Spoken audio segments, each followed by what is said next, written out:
नमस्कार।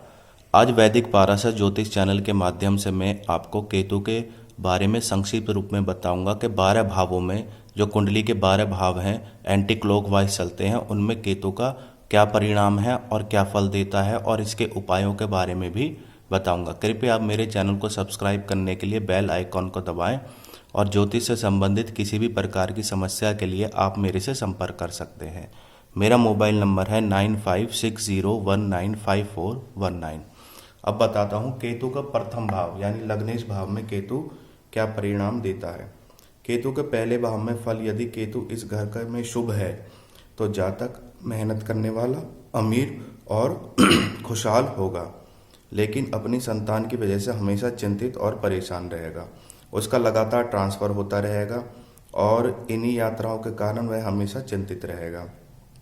ऐसा व्यक्ति अंत में अपनी नौकरी के अंत में एक स्थान पर स्थगित हो जाता है। जब वर्षफल कुंडली में केतु पहले स्थान पर आता है, पहले भाव में आता है, तो जातक के घर में पुत्र या भतीजे का जन्म होता है। उसे लंबी यात्राएं भी करनी पड़ सकती हैं। सूर्य की उच्चता के कारण ऐसा जातक हमेशा माता पिता और गुरुजनों के लिए फायदेमंद होगा, भाग्यवान होगा। यदि पहले घर का केतु अशुभ है तो जातक सिर दर्द और माइग्रेन जैसी समस्याओं से पीड़ित रहेगा। उसकी पत्नी का भी स्वास्थ्य अच्छा नहीं रहेगा और संतान से संबंधित चिंताओं में ग्रस्त रहेगा। दूसरा और सातवां घर अगर खाली हो, बुध और शुक्र भी बुरे परिणाम देते हैं। उसके लगातार ट्रांसफर होता रहता है, स्थानांतरण होता रहता है। 7वें और 8वें स्थान में यदि सूर्य हो तो ऐसे व्यक्ति के पुत्र का स्वास्थ्य जन्म से खराब होता है। केतु की अशुभता से बचने के लिए ऐसे व्यक्ति को केसर का तिलक लगा के घर से निकलना चाहिए और हर बुधवार को या मावस को मंदिर में काले और सफ़ेद कंबल गरीबों को दान देने चाहिए। चिड़िया को उसको गेहूं का दाना और मीठी रोटी डालनी चाहिए। केतु का द्वितीय भाव क्या कहता है? जब भी दूसरे भाव में केतु का घर चंद्रमा से प्रभावित होता है तो यह केतु का शत्रु ग्रह। यदि दूसरे भाव में केतु की स्थिति शुभ है तो उसे पैतृक संपत्ति मिलती है और वह खूब यात्राएं करता और यात्राओं से उसे लाभ मिलेगा। ऐसी स्थिति में शुक्र अपनी स्थिति के अनुसार अच्छे परिणाम देता है, परंतु चंद्रमा बुरे परिणाम देता है।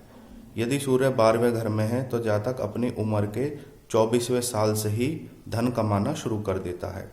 यदि केतु के साथ उच्च का बृहस्पति हो तो लाखों की आमदनी होती है।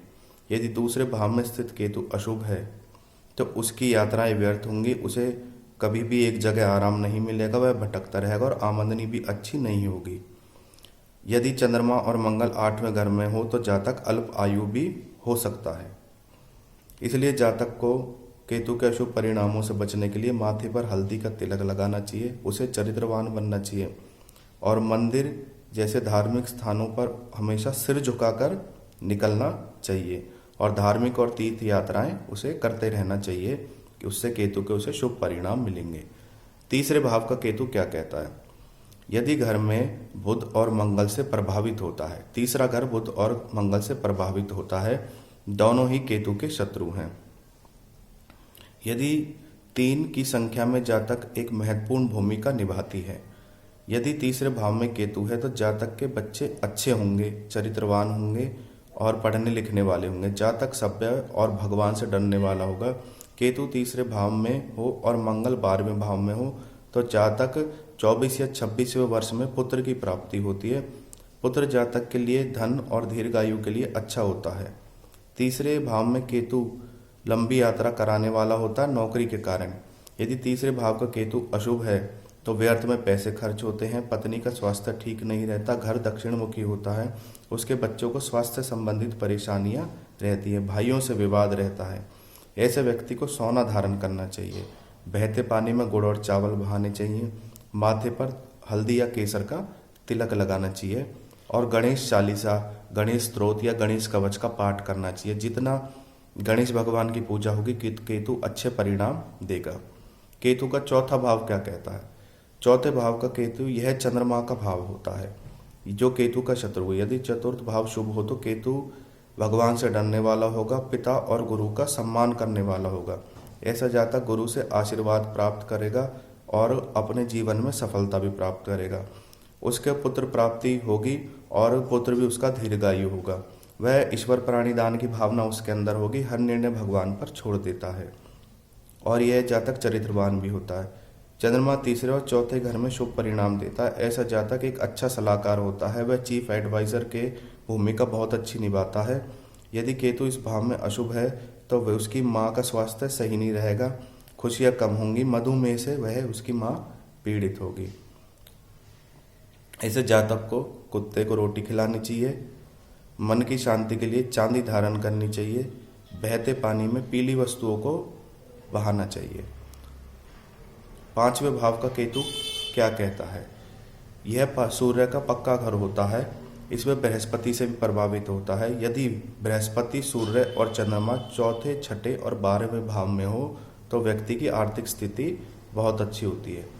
यदि बृहस्पति चौथे भाव में और सूर्य छठे भाव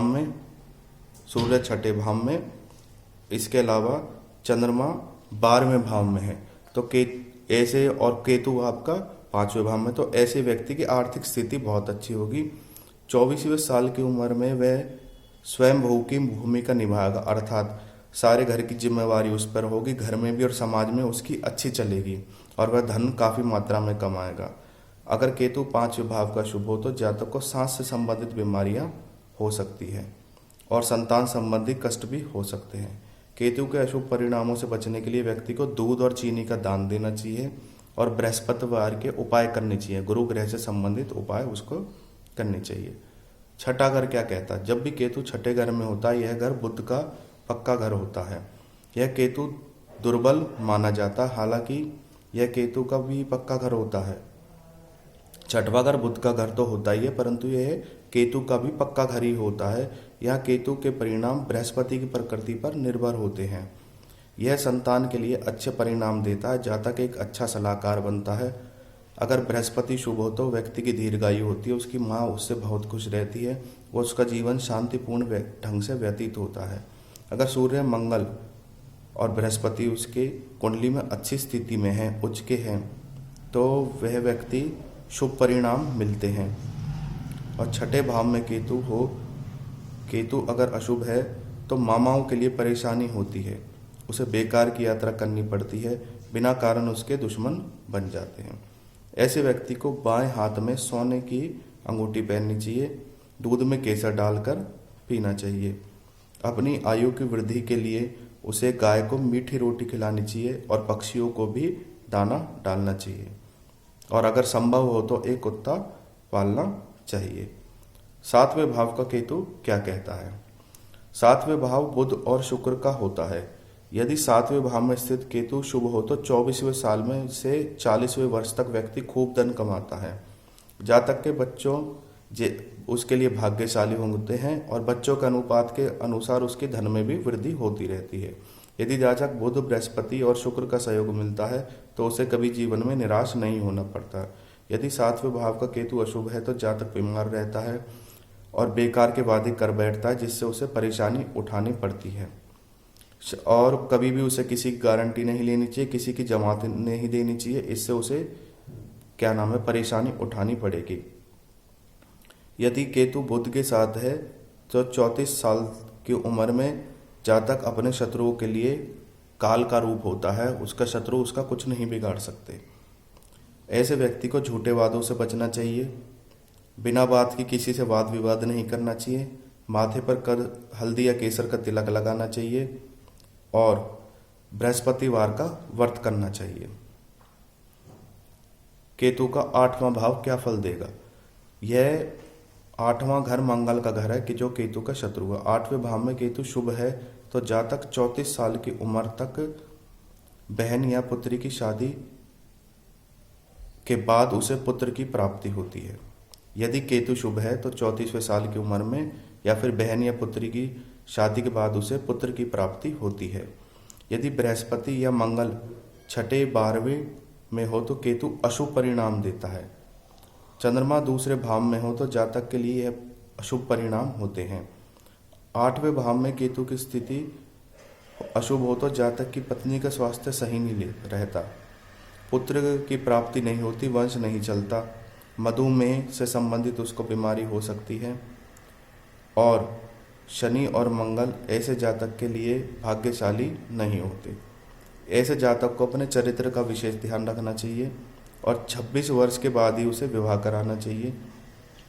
केतु के अशुभ परिणाम से बचने के लिए चांदी की चेन में भगवान गणेश का लॉकेट जातक को हमेशा धारण करना चाहिए। 8 मुखी रुद्राक्ष भी धारण कर सकता है। इसके अलावा मंदिर में गर्म कपड़ों का दान दे गरीब व्यक्तियों को, और माथे पर केसर या हल्दी का तिलक लगाए, तो यह जातक के जो अशुभ परिणाम होंगे उनसे बचा रहेगा। 9वां भाव, केतु का 9वां भाव क्या कहता है? यह घर बृहस्पति का होता है जो केतु का पक्षधर है। 9वां भाव केतु का उच्च माना जाता है। ऐसा जातक आज्ञाकारी होता है और भाग्यशाली होता है। जातक अपने धन को बढ़ाता है, परिवार की वृद्धि करता है। केतु शुभ हो तो जातक धनार्जन के लिए अनेक प्रयास करता है, उसकी प्रगति होती रहती है और उसे ट्रांसफर का भय नहीं रहता, उसका स्थानांतरण ज़्यादा नहीं होता, वह एक जगह पर ही बैठकर धन कमाता है। ऐसा जातक अगर अपने घर में किसी कोने में सोने की छोटी सी ईंट, चाहे वह 1 तोले की हो, बनाकर रखे अपनी तिजोरी में, तो ऐसे व्यक्ति को धन का आगमन अच्छा होगा, उसके पुत्र आज्ञाकारी होगा। जीवन का बहुत बड़ा हिस्सा उसका विदेशी भूमि पर व्यतीत होता है। ऐसा जातक अपने मामा नाना के लिए भी अच्छा होता है। ऐसे जातक को पेट से संबंधित और पैरों से संबंधित समस्याएं हो सकती हैं। उनसे बचने के लिए जातक को एक सोने का आयतकार टुकड़ा यानी चकोर टुकड़ा अपने जेब या पर्स में रखना चाहिए। बड़ों का सम्मान करना चाहिए, गुरुजनों की सेवा करनी चाहिए और पीली वस्तुओं का दान देना चाहिए, जैसे भुने हुए चने पीली वस्तुओं में ही आते हैं। इसके अलावा गणेश कवच का पाठ उसके लिए बहुत भाग्यशाली होगा। केतु का 10वां भाव क्या कहता है? यह केतु का 10वां भाव है। 10वें भाव में केतु का परिणाम शनि की प्रकृति पर निर्भर करता है। यह केतु शुभ और भाग्यशाली होता है यहाँ तो, और जातक जितनी ज़्यादा चिंतन करता है, धन के बारे में जितना अधिक सोचता है, वह अपने शारीरिक बल से नहीं बौद्धिक बल से धन अधिक कमाता है। उसके पिता की मृत्यु जल्दी हो जाती है। जातक प्रसिद्धि हासिल करता है, वह एक अच्छा खिलाड़ी भी बन सकता है। उसके जातक भाइयों के अपने कुकर्मों को क्षमा कर देता, अगर उसके भाई कोई अपराध कर देते उन्हें क्षमा कर देता है। जातक अगर अपने चरित्र को अच्छा रखेगा तो बहुत धन कमाएगा। उस जातक को हड्डियों में से संबंधित और जोड़ों से संबंधित परेशानियां हो सकती है। इन सब से बचने के लिए घर में एक शहद से बड़ा बर्तन रखना चाहिए और हो सके तो कुत्ते को रोटी डाले। व्यभिचार से बचे, तामसिक भोजन से बचे, चंद्रमा और बृहस्पति के उपाय करें। इसके अलावा 8 मुखी रुद्राक्ष या फिर स्फटिक की माला उसको धारण करनी चाहिए। केतु का 11वां भाव, केतु का 11वां भाव क्या कहता है? यहाँ केतु अच्छा माना जाता है। यह व्यक्ति को धन देता, बृहस्पति और शनि से प्रभावित होता है। यहाँ केतु शुभ होता है। यदि शनि तीसरे घर में हो तो व्यक्ति को बहुत अधिक धन की प्राप्ति होती है, पैतृक संपत्ति भी उसे मिलती है। उसे भविष्य में वह एक मस्त व्यक्ति की तरह जीवन व्यतीत करता है, किसी प्रकार की चिंता नहीं होता। अगर बुध तीसरे भाव में हो तो व्यक्ति का राजयोग भी बनता है। यहाँ केतु अगर किसी थोड़ा भी अशुभ हो तो व्यक्ति को पेट से संबंधित परेशानियां हो सकती है। ऐसे जातक को गौमेय धारण करना चाहिए और काला कुत्ता पालना चाहिए और साथ में 8 मुखी रुद्राक्ष धारण करें या फिर गणेश भगवान का चांदी का लॉकेट जरूर धारण करें और हर बुधवार को गणेश चालीसा का पाठ करें मंदिर में जाकर और लड्डू का प्रसाद बांटें। 12वां भाव केतु का क्या कहता है? यह उच्च माना जाता है। यह जातक अमीर होगा, बड़ा पद प्राप्त करेगा और अदालती कामों में और सरकारी कामों में कभी रुकावट नहीं होगी। यदि राहु 6वें भाव में हो तो यहाँ जातक को अच्छे परिणाम मिलते हैं, लाभ और विलासिता में उसका जीवन व्यतीत होता है। जातक को ऐसे व्यक्ति से भूमि प्राप्त होती है जो निसंतान हो।